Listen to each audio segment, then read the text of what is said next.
Shalom sidang jemaat Tuhan, kembali lagi di GBAP Online Service. Pada hari ini, sebelum kita memulai ibadah kita, persiapkan dulu hati kita, persiapkan pikiran juga, dan persiapkan posisi yang ternyaman agar kita bisa beribadah dengan tenang. Dan ini dia ibadah online service GBAP. Haleluya, puji nama Tuhan, baik jemaat Tuhan yang dikasihi. Mari kita sama-sama bangkit berdiri, kita percaya ada kuasa dalam pujian. Ketika kita bernyanyi dengan segenap hati, segenap jiwa kepada Tuhan, di situ hadir kuasanya. Amin. Mari bersama kita akan memuji Tuhan. Haleluya.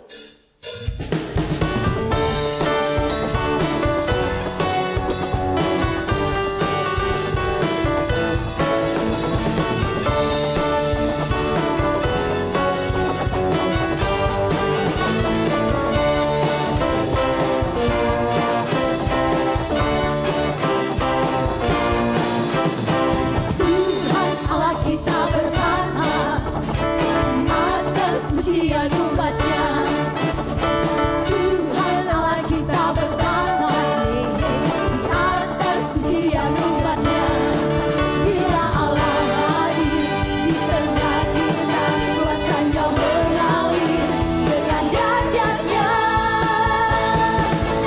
Ada kuasa dalam pujian, bernyanyilah segenap hati dan jiwa, sebab ada kuasa dalam pujian yang sanggup membuka kekuatan lawan.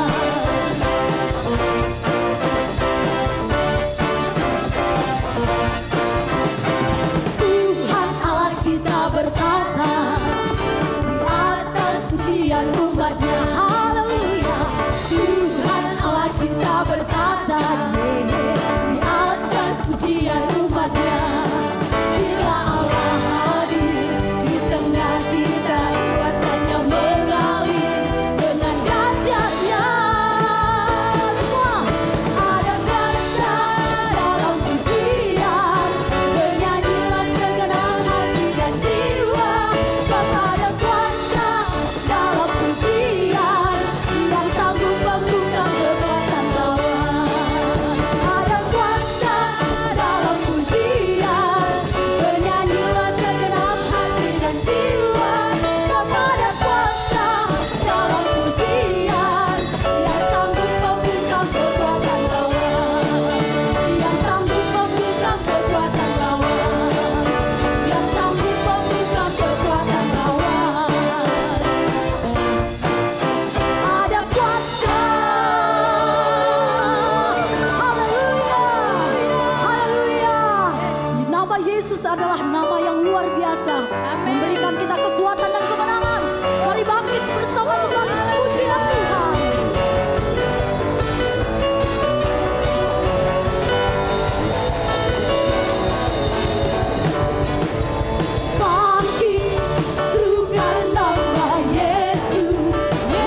Raja, Dia segalanya dalam hidup kita. Amin. Mari kita lebih lagi membuka hati kita. Kita masuk dalam hadirat Tuhan lebih lagi. Kita datang menyembah kepadanya.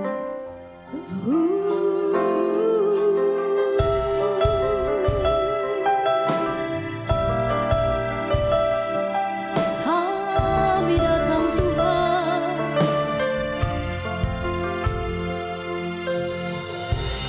Bapakku datang menyembahmu di sini. Ku percaya kau ada bagiku. Bapakku datang, Bapakku datang.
perbuatanmu.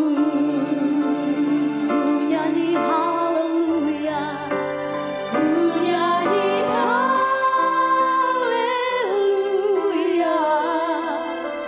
ku nyanyi haleluya. Sungguh kau hebat, ajaib perkasa perbuatanmu. Kami nyanyikan haleluya, ku nyanyi haleluya, amin amin. Ku nyanyi haleluya, sungguh kau hebat, ajaib perkasa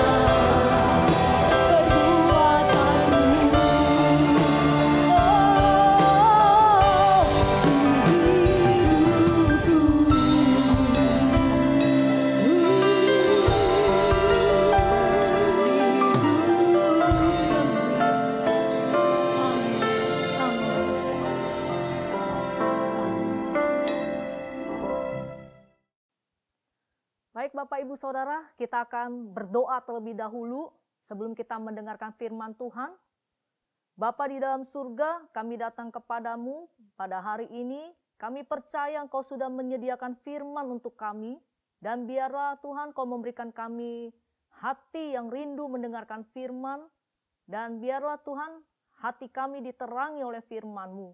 Pikiran kami diterangi oleh firman-Mu. Sehingga setiap langkah kehidupan kami diterangi oleh firman-Mu. Kami siap diberkati oleh kebenaran firman-Mu pada hari ini Tuhan. Urapi hamba-Mu sehingga bagi siapapun yang mendengarnya akan diberikan hikmat dan pengertian dan memahami isi daripada kebenaran firman-Mu pada hari ini. Di dalam nama Tuhan Yesus kami berdoa dan mengucap syukur. Amin. Ya, puji Tuhan, Bapak Ibu Saudara, tak terasa kita sudah memasuki bulan yang kedua, bulan Februari ini. Dan baru saja kita merayakan Imlek, ya. Kita bersyukur dengan situasi yang masih kita alami saat ini, pandemi Corona. Tetapi kita percaya bahwa tetap ada Tuhan yang pegang kendali, ada Tuhan bersama dengan kita dan menyertai kita. Nah Bapak Ibu Saudara, hari ini Bapak Ibu Saudara bisa memperhatikan slide yang akan ditampilkan. Di situ ada gambar dari bayi ya yang sedang merangkak, mungkin anak TK, lalu SD, lalu kemudian SMA atau dia kuliah, kemudian dia kerja dan kemudian akhirnya dia menjadi tua. Saudara, ini merupakan gambaran siklus kehidupan ya dari setiap manusia, di mana ketika dia lahir ke muka bumi ini dia masih seperti bayi dan dia akan bertumbuh menjadi anak-anak, bertumbuh menjadi remaja, bertumbuh menjadi pemuda, bertumbuh menjadi dewasa dan menjadi orang tua, dan pada akhirnya ya mereka mungkin akan meninggalkan dunia ini dan kembali pulang ke rumah Bapa di surga. Nah Bapak Ibu Saudara sekalian, ini merupakan satu gambaran tentang pertumbuhan. Ternyata dari apa yang Bapak Ibu Saudara lihat, ini berbicara tentang bukan hanya secara jasmani kita bertumbuh, tapi juga secara rohani. Ya, kalau tadi Saudara menyaksikan slide itu pertumbuhan secara fisik, secara jasmani Saudara. Tapi kita juga harus memikirkan dan konsentrasi kepada pertumbuhan rohani kita. Nah, tema kali ini yang diberikan kepada saya adalah hidup untuk bertumbuh. Nah, Saudara, ada orang katakan makan untuk hidup, ya. Dia makan ya untuk hidup. Nah, ada hidup dia untuk makan. Tetapi Saudara, hari ini kita mau belajar tentang hidup untuk bertumbuh. Nah, ada dua hal di dalam kehidupan kita. Yang pertama adalah hidup untuk bertumbuh untuk apa? Yang pertama adalah menjadi murid Kristus. Yang kedua, memiliki karakter Kristus. Tentu saja saya akan bahas poin yang pertama. Ya, next time jikalau ada waktu kita akan belajar tentang karakter Kristus. Karena memiliki karakter Kristus ini sangat penting. Dapat kita pelajari dari Alkitab. Berbicara tentang karakter Kristus, semua berbicara tentang respon atau reaksi Kristus, saudara ya. Ketika dia menghadapi suatu situasi yang terjadi dalam kehidupannya.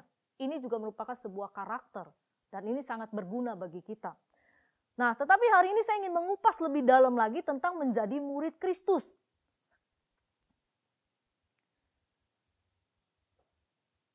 Di dalam teks yang akan saya ambil adalah di dalam kitab 2 Timotius pasal 3 ayat 10 sampai dengan ayat yang ke-17. Surat Timotius ini ditulis Paulus kepada Timotius anak rohaninya. Dan Bapak Ibu Saudara perhatikan, lihat di atas perikop. Dikatakan iman bertumbuh dalam penganiayaan dan dalam pembacaan kitab suci. Saya ulangi, iman bertumbuh dalam penganiayaan. Saya mau tanya dengan Bapak Ibu Saudara, penganiayaan itu baik atau tidak? Kalau kita melihat perikop ini dikatakan penganiayaan itu membuat iman kita bertumbuh. Jadi penganiayaan itu baik atau tidak? Penganiayaan itu baik. Iman akan bertumbuh karena ada penganiayaan. Jadi yang membuat kita bertumbuh bukan hanya kita mendengarkan atau menyaksikan khotbah-khotbah, kesaksian-kesaksian yang luar biasa. Itu memotivasi kita, tidak salah. Tetapi iman itu bertumbuh juga melalui yang namanya penganiayaan. Nah, Bapak Ibu Saudara, berbicara tentang penganiayaan artinya kita menderita bagi Kristus. Menderita bagi Kristus tidak selalu mati sebagai martir. Tapi setidaknya setiap orang yang mau menjadi pengikutnya atau muridnya, maka ia harus bisa memikul salib. Ini loh yang diajarkan oleh Tuhan Yesus. Barang siapa ingin mengikut aku, dia harus bisa memikul salib, saudaraku. Memikul salib, ini adalah bagian kita menderita bersama dengan Kristus. Nah, Bapak Ibu Saudara, salib kita itu berbeda-beda ya. Dan saya yakin kita semua punya pengalaman mengenai memikul salib. Dan saya yakin ada banyak kesaksian ya, saudara-saudara, bagaimana saudara memikul salib dalam perjalanan saudara bersama dengan Tuhan. Bagaimana saudara mengalami tantangan di dalam pelayanan. Bagaimana saudara mengalami mungkin aniaya dalam pelayanan. Bagaimana saudara mengalami kesulitan, kesukaran di dalam kehidupan saudara. Dan saya yakin setiap kita punya salib masing-masing yang berbeda. Nah, Bapak Ibu Saudara, hari ini kita akan belajar sama-sama dari 2 Timotius pasal 3 ayat 10 sampai 17. Apa yang dituliskan oleh Rasul Paulus kepada Timotius. Dia menggambarkan ciri-ciri seorang murid Kristus. Dan saya berharap ciri-ciri ini akan menjadi kriteria atau sesuatu yang sangat penting dalam kehidupan kita yang harus kita miliki kalau kita mau mengikut kepada Kristus, mengiring kepada Kristus sebagai muridnya. Yang pertama Bapak Ibu Saudara, kita bisa membaca di dalam ayat yang ke-10. Tetapi engkau telah mengikuti ajaranku, cara hidupku, pendirianku, imanku, kesabaranku, kasihku, dan ketekunanku. Ini Paulus menuliskan kata-kata ini kepada Timotius.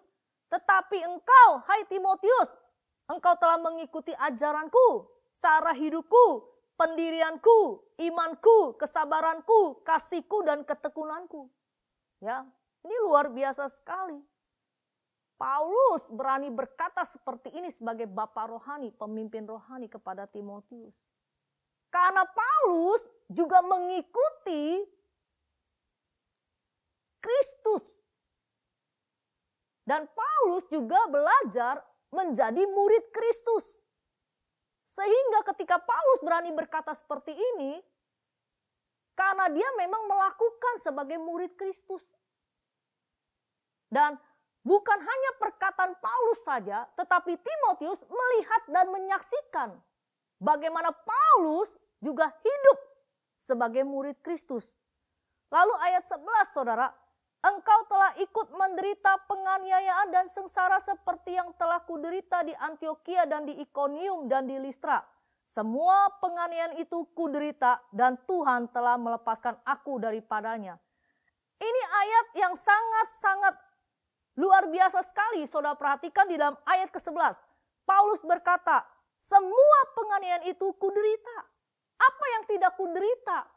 penderitaan apa yang tidak kualami, kesengsaraan apa yang tidak kualami ketika aku mengiring kepada Tuhan, ketika aku menjadi pengikutnya, ketika aku menjadi muridnya.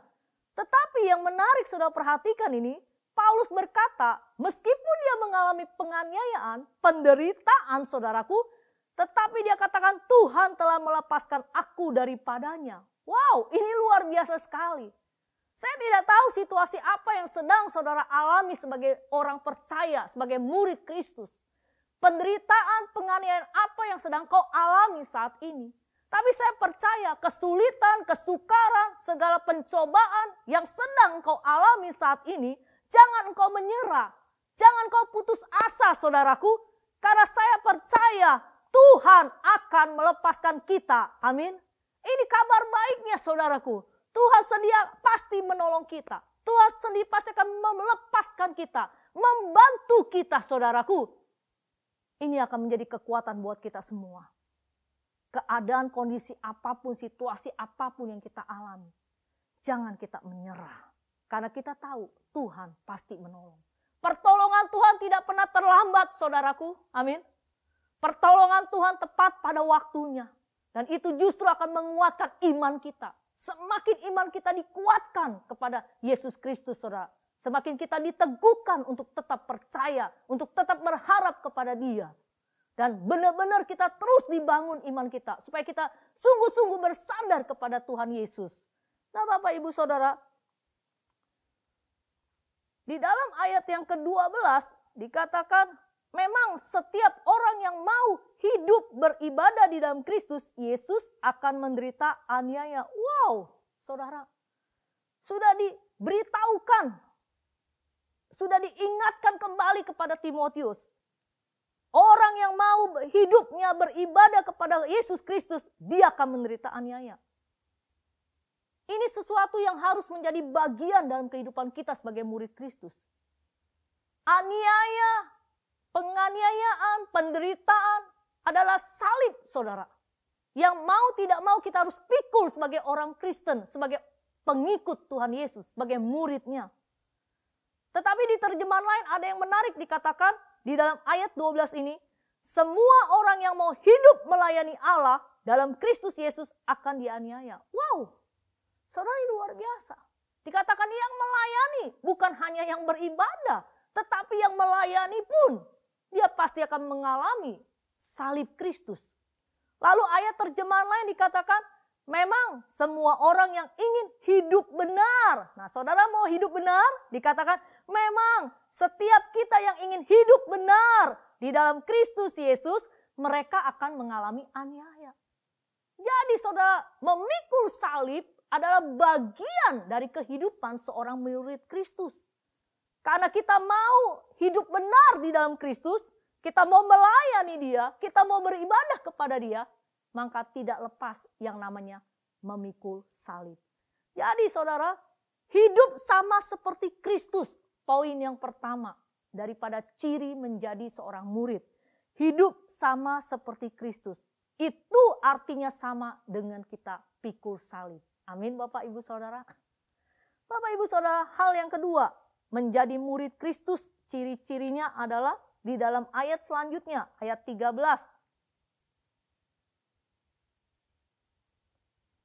Sedangkan orang jahat dan penipu akan bertambah jahat, mereka menyesatkan dan disesatkan. Ya.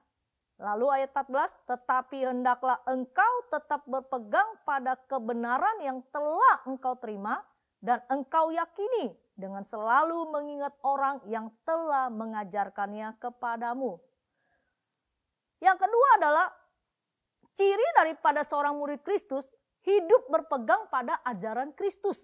Di dalam Timotius ayat yang ke-13 ini dikatakan, terjemahan lainnya ini lebih jelas, sesungguhnya orang jahat dan guru palsu akan makin jahat. Wow, ternyata orang jahat dan guru palsu makin jahat saudara ya. Dan menipu banyak orang karena mereka sendiri telah tertipu oleh iblis. Jadi saudara, di mana kita hidup di zaman akhir ini? Dikatakan orang bertambah jahat saudara.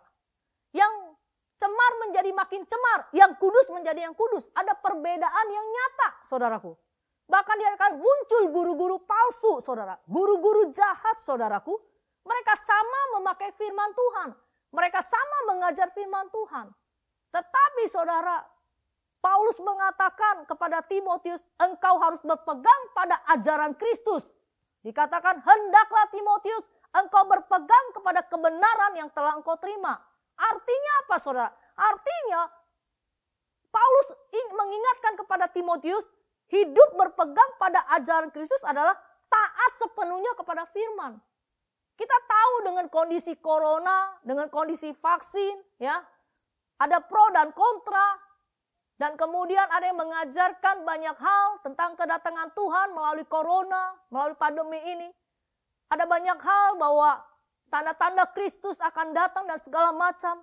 Itu tidak masalah, itu mengingatkan kita. Tetapi kita tidak boleh berpegang, saudaraku, kepada ajaran manusia. Ajaran manusia bisa salah. Karena dia mendapat itu dari pengertian pribadinya. Tetapi saudara harus tetap pegang ajaran firman Tuhan. Saudara jangan pegang tradisi sebagai kebenaran. Saudara jangan pegang pengajaran manusia sebagai kebenaran. Saudara jangan pegang kepercayaan atau ajaran lain sebagai kebenaran. Yang Paulus ingatkan adalah ciri seorang murid, dia harus berpegang teguh kepada kebenaran firman Tuhan. Dan semua di luar itu, selain firman Tuhan, jangan engkau berpegang. Karena itu ajaran bisa menyesatkan kita. Itu ajaran bisa membuat kita hidup di luar firman Allah. Kita sudah punya manual book yang luar biasa. Kita sudah punya Alkitab, kita punya Bible. Di mana disitulah kita harus membacanya, kita harus merenungkannya. Sehingga kita tahu semakin hari kita semakin kuat. Kita diteguhkan kepada pengajaran firman Allah dari Alkitab. Nah saudaraku, di dalam ayat ke-14 dikatakan, dan engkau yakini dengan selalu mengingat orang yang telah mengajarkan kepadamu. Paulus katakan, hai Timotius, ingatlah kepada orang yang sudah mengajarkan kepadamu. Maksudnya apa ini Bapak Ibu Saudara?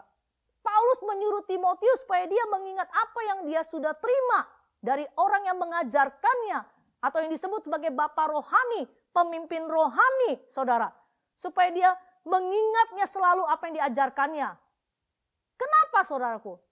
Karena dengan mengingat apa yang diajarkannya oleh pemimpin rohaninya, oleh bapak rohaninya, Timotius bukan hanya mendengar apa yang diajarkan oleh Rasul Paulus. Tetapi Timotius juga dia melihat langsung dengan kepalanya, dengan matanya bagaimana kehidupan Rasul Paulus sebagai hamba Tuhan, sebagai murid Kristus, sebagai bapa rohani. Dia benar-benar memikul salib. Dia benar-benar berpegang teguh kepada ajaran firman Tuhan setelah dia bertobat. Dia tidak lagi percaya kepada ajaran-ajaran yang lain, saudaraku. Tapi dia berpegang teguh kepada firman Allah, ajaran Yesus Kristus. Saudaraku, hari-hari ini banyak orang mahir mengajar firman yang luar biasa. Kesannya hebat terhadap pengajaran firman yang disampaikan, saudaraku. Tapi kita nggak tahu kehidupan mereka. Apakah kehidupannya sama dengan yang diajarkannya? Saudaraku, bersyukur dengan ibadah online. Kita bisa mendengar banyak hamba-hamba Tuhan menyampaikan firman Allah. Tetapi saya tetap mendorong Bapak Ibu Saudara. Suka tidak suka, enak tidak enak. Saudara harus makan makanan rumah sendiri terlebih dahulu. Itu menyehatkan walaupun tidak enak mungkin. Tetapi itu sehat. Makanan di luar sana enak saudaraku. Capcay, bami goreng, seafood, ya. Pempek, semuanya enak, gado-gado di restoran yang paling mahal. Kita berpikir mungkin bersih disajikan, sudah mahal, excellent. Tapi saudara nggak pernah lihat dapur mereka. Bagaimana mungkin ada kacoa, bagaimana makanan itu mungkin sembarangan, lupa dicuci.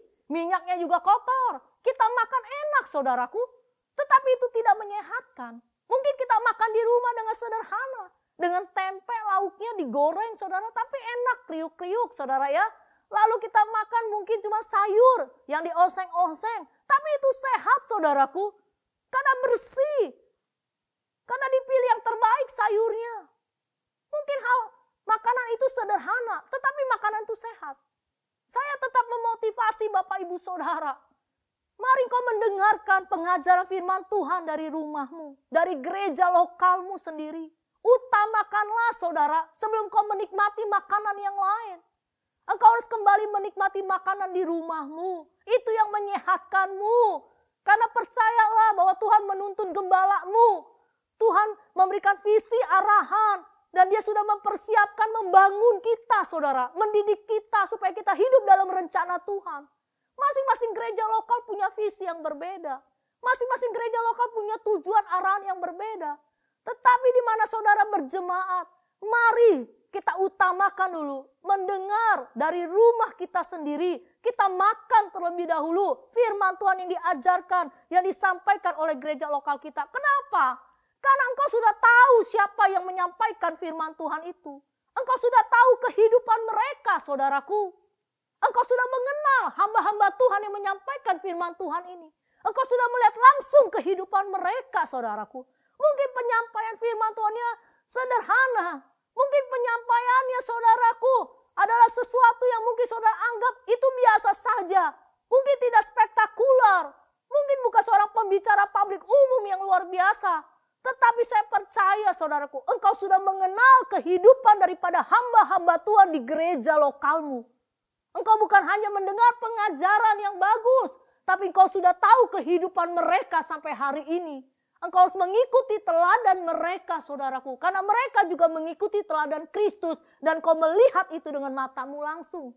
Amin Bapak Ibu Saudara. Kita harus semangat saudaraku, walaupun kita ibadah online. Jangan kita tinggalkan ibadah online di gereja GBAP ini. Kita bersyukur ada orang-orang yang sudah bayar harga. Mereka menjadi worship leader. Mereka melayani sebagai pemusik. Mereka juga menyiapkan segala sesuatu. Semuanya untuk apa? Semua dilakukan untuk pertumbuhan daripada jemaat Tuhan.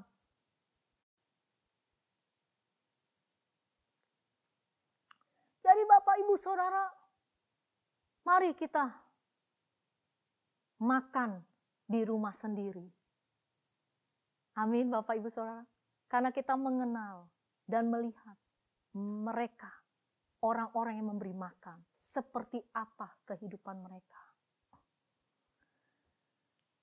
Saya ingin menyaksikan kehidupan dari Oma Mary atau Ibu Pendeta Mary Hartanti. Saudara, saya mendengar bagaimana mengenai persepuluhan. Dari sejak dia bertobat, dia sudah mengembalikan persepuluhan ini. Yang menarik adalah ketika dia mendapatkan beras dari orang. Atau tas, dia tanya harganya bukan mau tahu atau dia coba cek. Dia pengen mengembalikan 1/10-nya. Dan beras atau tas atau barang-barang mewah yang dikasih, pemberian dari orang-orang yang memberkati Ibu Mary. Dia menyisihkan 10% untuk dia berikan kembali kepada orang-orang yang membutuhkan. Seperti mungkin tukang beca, pemulung, atau apa. Dan saya tidak melihat secara langsung kehidupan beliau. Tetapi apa yang beliau sampaikan, ajarkan. Saya mendengar dari pemimpinnya, anak rohaninya. Bagaimana tindakan ibu mengenai persepuluhan. Saudara, ini luar biasa sekali. Dia bukan hanya mengajar, tapi dia juga menjadi contoh. Dan yang luar biasa, Ibu Mary ingin gereja mengalami kebangkitan dalam doa. Beliau ingin ada doa fajar yang dilakukan di rumah Tuhan. Karena beliau tahu kehidupan sesungguhnya bergantung kepada Tuhan. Beliau sudah 82 tahun. Melayani sejak mungkin kalau tidak salah 12 tahun, saudara. Beliau tahu kalau beliau sampai hari ini ada. Itu bukan dengan kekuatannya, kemampuannya. Tapi beliau tahu semata-mata karena anugerah dan pertolongan Tuhan. Hidup beliau hanya bersandar kepada Tuhan, bukan bersandar kepada yang lain. Tetapi disinilah yang luar biasa. Beliau tinggal di daerah Kelapa Gading. Dan beliau harus datang doa fajar jam 6 pagi setiap Sabtu. Jam 5:30 harus berangkat. Dan beliau bukan hanya datang berdoa, tapi beliau mengajarkan kepada kami. Mengingat-ingat kembali, mengulang-ulang. Mungkin ada orang-orang yang sudah berkali-kali mendengar apa yang diajarkan ibu. Berkali-kali. Tapi buat saya saudara, kita bersyukur karena ada orang tua rohani yang mau mengingatkan kita berulang-ulang firman itu yang sederhana. Masalahnya yang sederhana firman Tuhan yang kita dengar itu, apakah kita sudah melakukannya saudaraku? Buat saya nggak peduli diulang-ulang berapa kali firman yang kita dengar. Tapi kalau kita belum melakukannya, belum menjadi pelaku, mari kita berubah menjadi pelaku sehingga kita bisa mengajarkan kembali kepada orang lain untuk melakukan firman Tuhan. Bapak Ibu Saudara, luar biasa. 82 tahun. Dia bukan hanya menginginkan ibadah doa fajar. Tapi dia datang. Dan dia hampir tidak pernah absen. Buat saya, dia bukan mengajar saja. Tapi dia melakukan. Dan saya melihat langsung kehidupannya saudara. Komitmennya, kesetiaannya kepada Tuhan. Itu teladan yang harus kita tiru, yang harus kita contoh dari kehidupannya. Saudaraku, saya pernah pergi 1 kali pelayanan dengan ibu ke Kalimantan Tengah. Jujur saja, kami tinggal bukan di hotel, saudara. Kami tinggal di rumah yang sederhana, pastori, dengan 1 kamar bertiga. Saya, ibu, dan ada hamba Tuhan bernama Elida juga. Ibu tidur di kasur, dia tidak tidur, dia hanya menegakkan aja di bantal di belakang kasur itu ya, jadi dia selonjor saja. Kami juga ada kasur yang disediakan. Yang saudara, ibu bisa saja memilih saudara, meminta hotel. Bisa saja ibu menggunakan uangnya, kalau ya, bisa saja ibu ada donatur. Tapi saya melihat, menyaksikan dengan mata saya sendiri. Untuk pelayanan beliau tidak menikmati. Yang artinya untuk kepentingan diri sendiri. Untuk kemewahannya. Beliau juga mau memikul salib dengan kondisi 82 tahun. Waktu itu 80 tahun mungkin waktu kami ke Kalimantan. Dan yang luar biasa, itu kamar mandinya di luar. Maaf, kamar mandinya bukan kayak di hotel. Cuman kotak bak itu, lalu turun, masih di semen, naik. Maaf, klosetnya bukan duduk, tapi jongkok. Dan namanya orang tua kan, lutut, kaki, itu bagaimana? Tapi ibu bilang, enggak masalah.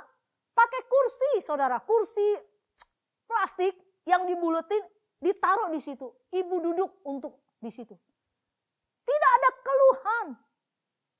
Tapi dia menikmati. Dia bersyukur. Bahkan makanan yang dikasih pun, asal sudah tahu ibu memang menjaga pola makan sehat. Dia sudah menikmati makanan yang direbus-rebus saja yang sederhana. Bahkan saudara, kami pergi mengunjungi satu tempat, saya lupa perjalanannya, itu mungkin 4 jam kali seharian, bahkan hujan. Ibu di mobil tidak keluh, aduh encok, aduh pegel. Ya, ibu enggak, udah saya udah capek, saya udah melakukan tugas, saya udah khotbah di sini, kalian yang pergi saja. Enggak, ibu ikut pergi dengan kita. Bahkan ibu itu tidak tertidur di mobil. Dia dengan kameranya dia foto. Bahkan kita di stop, dia ambil foto yang bagus. Untuk apa? Dijadikan dokumen. Dia begitu menikmati perjalanan. Sampai di tempat pun dia tetap menikmati sampai pulang. Seharusnya seorang hamba Tuhan seperti dia. Bukan dia tidak bisa menikmati semua fasilitas dalam pelayanannya. Bukan dia tidak bisa menikmati apa yang seharusnya dia dapat dalam hidupnya. Tapi saya percaya, dia belajar menempatkan dirinya seperti Kristus, menjadi suatu teladan bagi kita semua. Bahwa melayani bukan untuk namanya, melayani bukan untuk kepentingan pribadinya, melayani bukan untuk mendapatkan sesuatu saudara. Tapi melayani ada sesuatu yang berkorban, memberi. Melayani ada sebuah pengabdian. Melayani karena cintanya kepada Tuhan. Dan melayani bagian dia menyangkal sebagai murid Tuhan Yesus. Memikul salib dalam pelayanannya. Saudaraku, hidup berpegang pada ajaran Kristus sama dengan artinya taat kepada firman-Nya. Dan kita bisa belajar dari orang-orang yang mengajari kita. Itu ciri murid Tuhan yang kedua. Berpegang teguh kepada firman Allah, engkau taat. Yang ketiga, hidup dituntun oleh firman Allah. Ayat 15 dan 16 dikatakan, ingatlah juga bahwa dari kecil, hai kamu Timotius, engkau sudah mengenal kitab suci yang dapat memberi hikmat kepadamu dan menuntun engkau kepada keselamatan oleh iman kepada Yesus Kristus.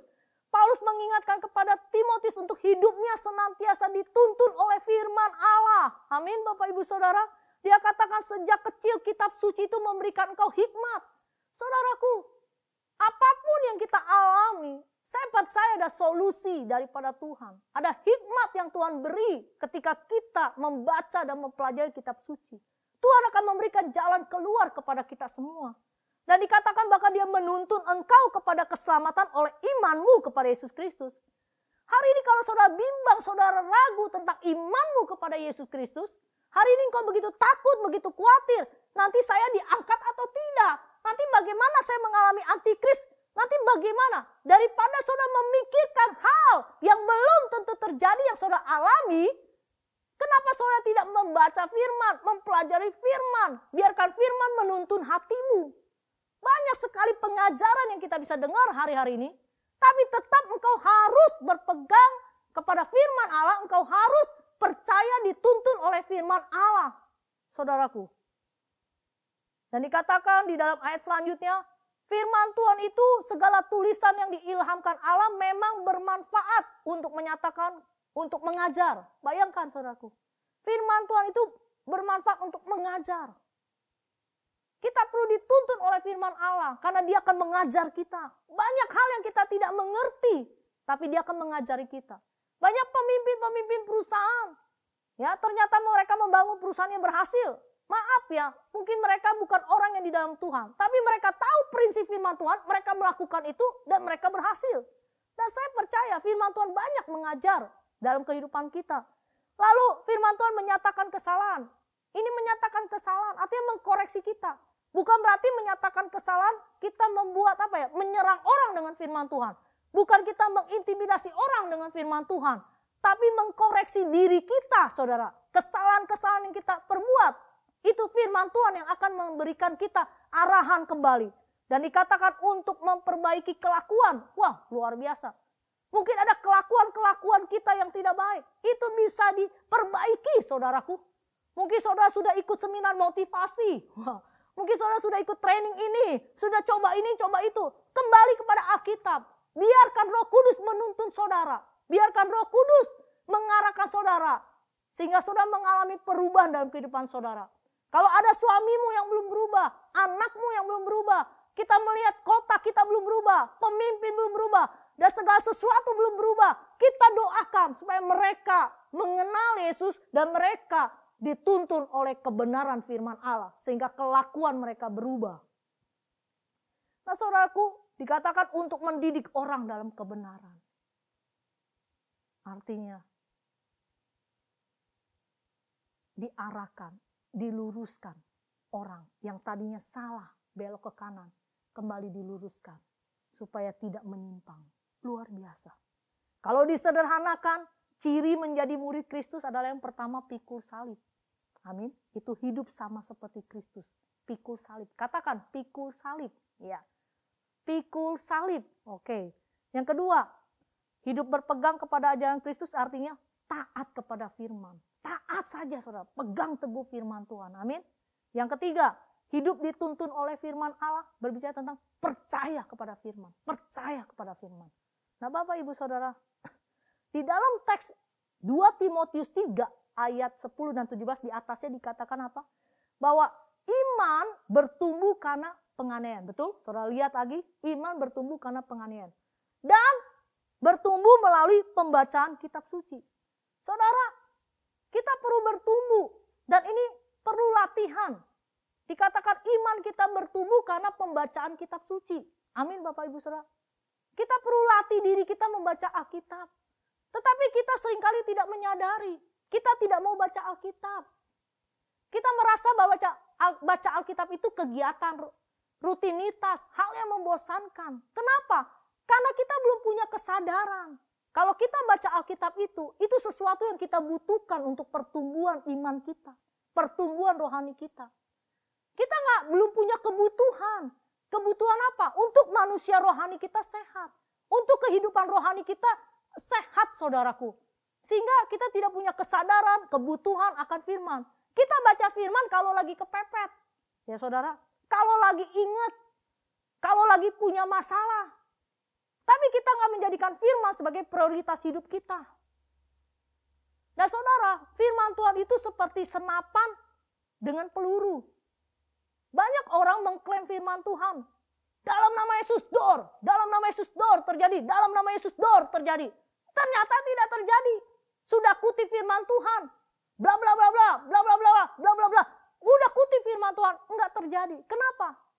Saya katakan bahwa iman itu seperti senapan dengan pelurunya. Senapan itu banyak orang Kristen berburu, menghancurkan musuh, mengklaim sesuatu tanpa iman, tanpa peluru. Jadi dia cuma bawa senapan tanpa peluru. Dor, dor, dor. Enggak mati. Enggak, sesuatu enggak terjadi.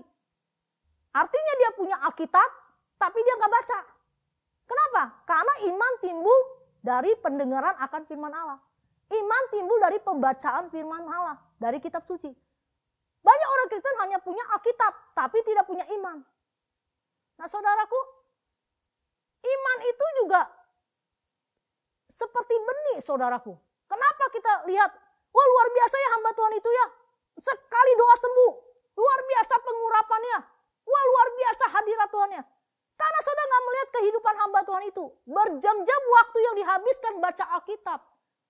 Berjam-jam waktu yang dihabiskan merenungkan firman. Berjam-jam yang dihabiskan waktu untuk belajar firman, menggali firman. Sehingga iman itu bertumbuh, saudara. Iman itu juga seperti benih. Saudara tahu kalau ada benih kita tanam di tanah, lalu kita kasih air, kita kasih pupuk, dia akan mulai tumbuh, saudara. Sedikit demi sedikit. Setiap hari kalau kita liatin, kita bosan, lama, saudara. Tapi kita perlu sabar, kita perlu tekun, menyirami benih ini menjadi satu waktu pohon. Dia akan mulai tumbuh, berakar, dia mulai bertunas, dia mulai naik, mulai ada daunnya, mulai naik, makin tinggi, makin berbuah. Waktu berbuah kita bisa menikmati buahnya. Seringkali kita melihat sesuatu terjadi oleh orang-orang Kristen. Kenapa ya dia cepat sekali mengalami Tuhan? Luar biasa imannya bekerja. Karena dia sudah membangun imannya bertumbuh seperti benih yang tadi. Dia rajin, dia tekun, hidupnya membaca Alkitab, merenungkan firman Tuhan. Dia mempelajari firman Tuhan siang dan malam. Sehingga mau gak mau benih firman Tuhan itu tumbuh. Tapi saya baca firman Tuhan bosan. Itu lagi diulang. Saya udah ingat apa yang dikatakan pendeta. Saya udah ingat ayat yang kemarin. 1-2 ayat cukup. Enggak saudara. Setiap hari kita harus perlu baca firman. Bahkan bertahun-tahun kita harus meningkatkan diri kita membaca firman Tuhan lagi. Kenapa? Ini ketekunan.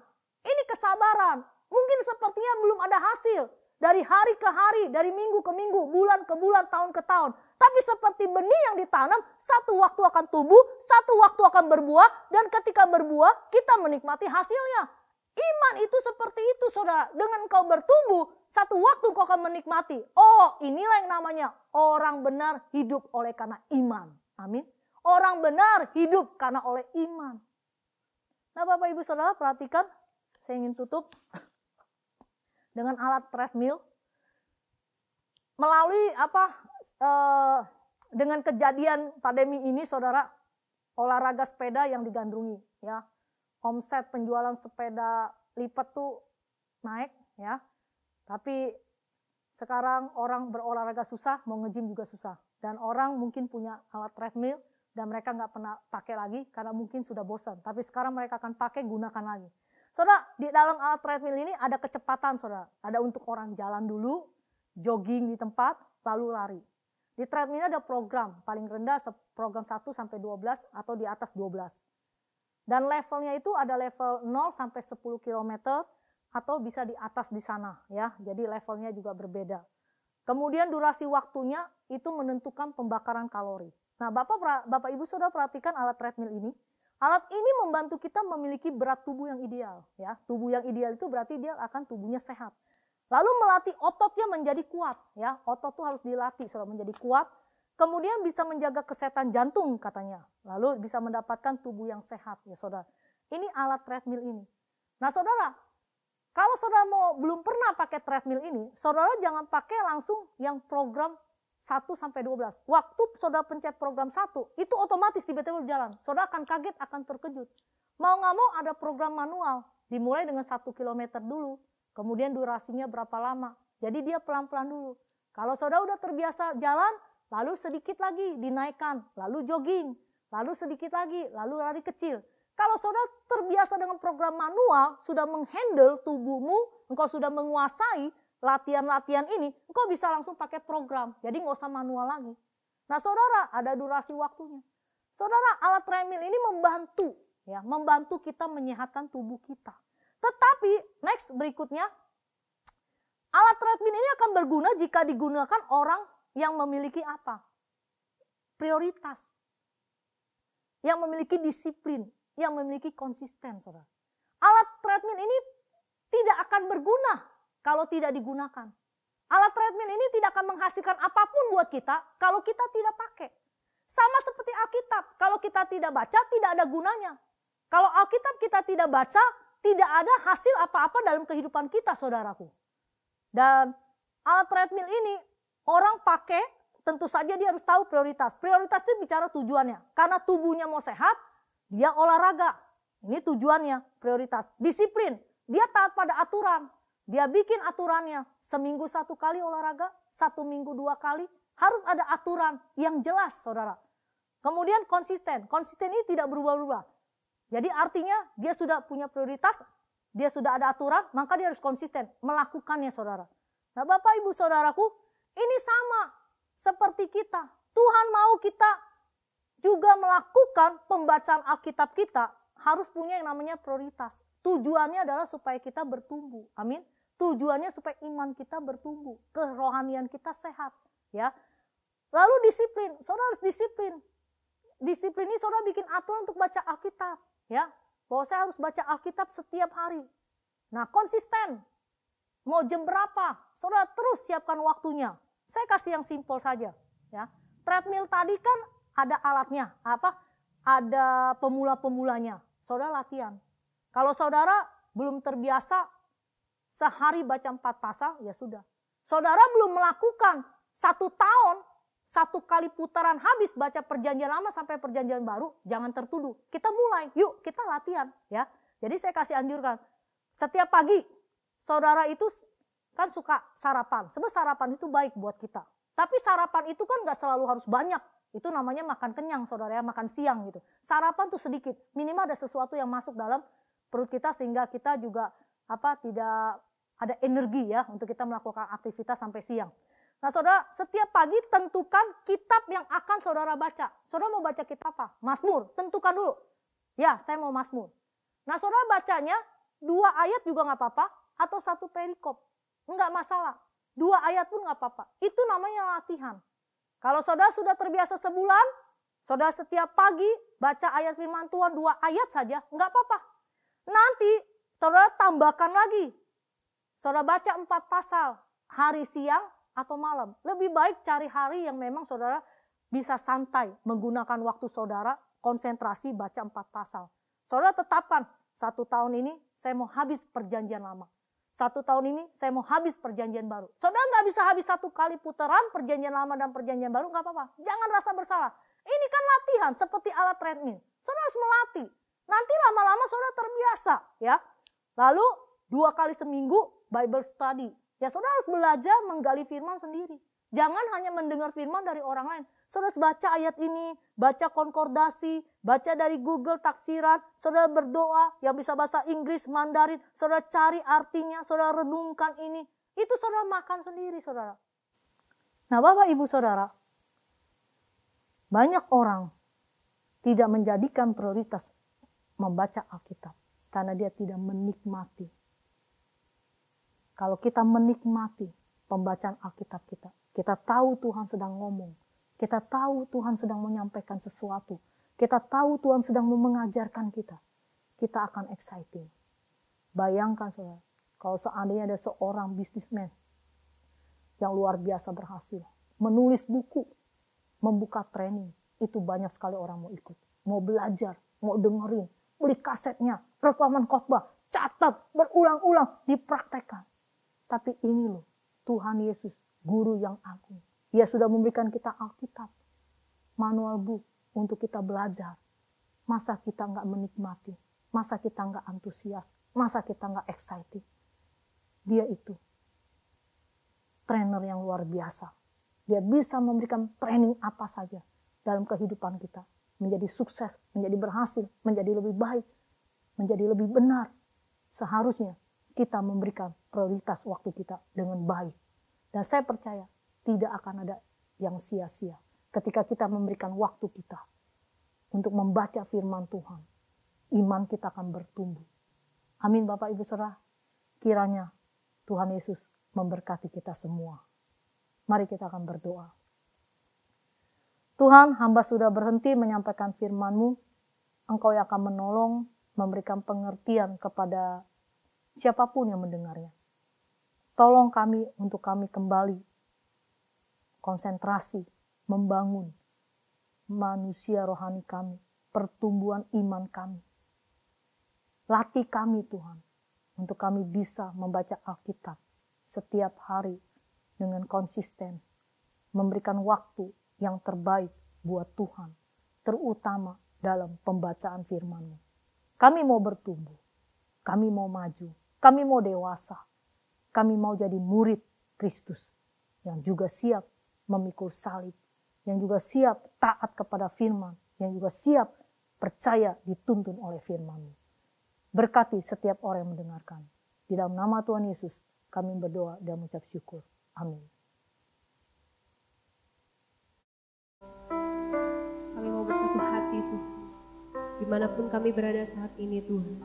Kami mau Tuhan menaikkan doa-doa kami kepadamu ya Bapa. Saat ini Tuhan kami mau berdoa bagi pemerintahan kami. Kami mau berdoa bagi bangsa kami Indonesia Tuhan. Oh Bapa, Kau pulihkan bangsa kami Tuhan. Kau sertai bangsa kami Tuhan. Biarlah Kau bertata Tuhan bagi bangsa kami. Memerintah bagi bangsa kami Tuhan dalam nama Yesus Kristus Tuhan. Bapa, kami berdoa Tuhan untuk Pak Jokowi Tuhan dan segenap jajarannya ya Tuhan. Kau berikan hikmat marifat, Kau berikan kebijaksanaan Tuhan. Sehingga setiap keputusan yang diambil Tuhan itu berasal daripadamu Tuhan. Kau berkati mereka Tuhan, setiap mereka yang mengambil andil Tuhan dalam pekerjaan untuk negara ini Tuhan. Kami berdoa diberikan hati yang jujur, diberikan hati yang tulus dalam melayani masyarakat. Di dalam nama Yesus Kristus Tuhan. Terima kasih Tuhan. Kami juga berdoa Tuhan untuk bangsa kami ya Tuhan yang sedang berjuang menghadapi Tuhan pandemi corona ini Tuhan. Kami berdoa Tuhan supaya segera Tuhan corona ini pergi dari Indonesia, pergi dari dunia ini Tuhan dalam nama Yesus Kristus Tuhan. Biarlah kami boleh bangkit kembali, ekonomi kami boleh bangkit kembali Tuhan. Setelah segala sesuatunya boleh kembali seperti normal Tuhan dalam nama Yesus Kristus Tuhan. Terima kasih ya Bapa, terima kasih ya Yesus Kristus. Kami berdoa Tuhan bagi setiap dokter-dokter, bagi setiap perawat ataupun security yang ada yang menjaga di setiap mungkin klinik ataupun rumah sakit. Kami berdoa dimanapun mereka berada Tuhan dalam pelayanan mereka diberikan kekuatan, diberikan kesehatan Tuhan untuk senantiasa memberikan yang pelayanan terbaik Tuhan bagi mereka yang sakit. Di dalam nama Yesus Kristus Tuhan, Kau juga berkati Tuhan supaya setiap mereka yang sakit Tuhan diberikan pikiran yang positif, diberikan kekuatan yang baru Tuhan untuk hari demi hari sehingga mereka boleh sembuh Tuhan dari setiap sakit penyakit mereka. Di dalam nama Yesus Kristus Tuhan. Terima kasih Bapa, terima kasih Yesus. Kami percaya kepada Kau Allah dokter dari segala dokter. Terima kasih Yesus Tuhan, terima kasih ya Bapa.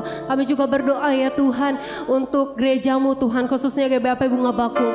Dimanapun Tuhan mungkin chapter-chapter kami berada, entah di desa, entah di kota Tuhan, biar Kau juga turut menyertai kami, memberkati hamba-hambamu dimanapun mereka berada Tuhan. Kau kuatkan, teguhkan hati mereka Tuhan dalam menggenapi visi misi yang Kau berikan Tuhan. Dimanapun mereka mereka berada Kau mampukan ya Bapa di dalam nama Yesus Kristus. Mungkin mereka yang kesulitan ekonomi, kesulitan transportasi, kesulitan dalam berbagai hal, kami percaya Tuhan Kau Allah yang akan menyuplai itu semua Tuhan. Terima kasih Bapa, terima kasih Yesus. Kami berdoa Tuhan bagi jemaat-jemaat-Mu dimanapun mereka berada juga Tuhan.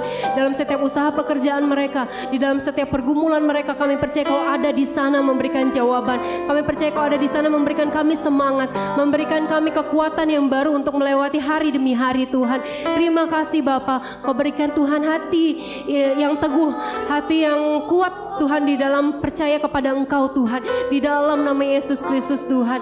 Kami juga berdoa ya Tuhan untuk gembala-gembala kami, untuk Oma Mary, untuk Pak Hendroto, ataupun untuk setiap evangelis yang ada, setiap pendeta muda yang ada, ataupun hamba-hambamu Kau berkati Tuhan. Berikan Tuhan mereka pengurapan yang daripadamu, sehingga Tuhan visi misi yang Kau taruh dalam hati mereka, visi misi yang Kau taruh dalam jiwa mereka Tuhan, mereka boleh dengan kuat gagahmu melakukan itu semua Tuhan sampai akhir Tuhan. Di dalam nama Yesus Kristus Tuhan. Terima kasih Bapa, terima kasih Yesus. Terpujilah namamu Tuhan, terpujilah Engkau Tuhan. Kemuliaan hanya bagi namamu Yesus Kristus. Terima kasih Bapa, terima kasih. Kami percaya ya Tuhan Kau telah mendengar setiap seruan doa kami, atau apapun yang kami mungkin doakan di luar doa ini Tuhan, kami tetap percaya Kau akan memberikan jawaban indah pada waktunya, tepat pada saatnya ya Tuhan, bahkan melebihi melampaui akal pikiran kami. Sebab itulah Kau Allah yang dahsyat yang kami sembah di dalam nama Tuhan Yesus Kristus. Terima kasih Tuhan, hanya di dalam namamu kami berdoa. Amin. Kita telah mendengarkan kebenaran firman Tuhan pada hari ini. Dan selanjutnya kita akan memberikan persembahan yang ada di link berikut ini.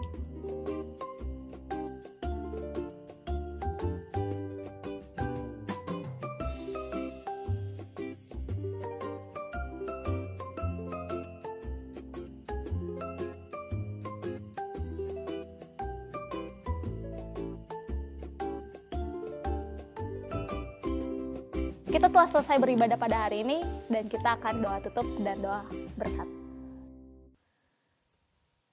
Baik Bapak Ibu Saudara, kita akan mengakhiri ibadah kita pada hari ini. Kita akan menaikkan doa berkat.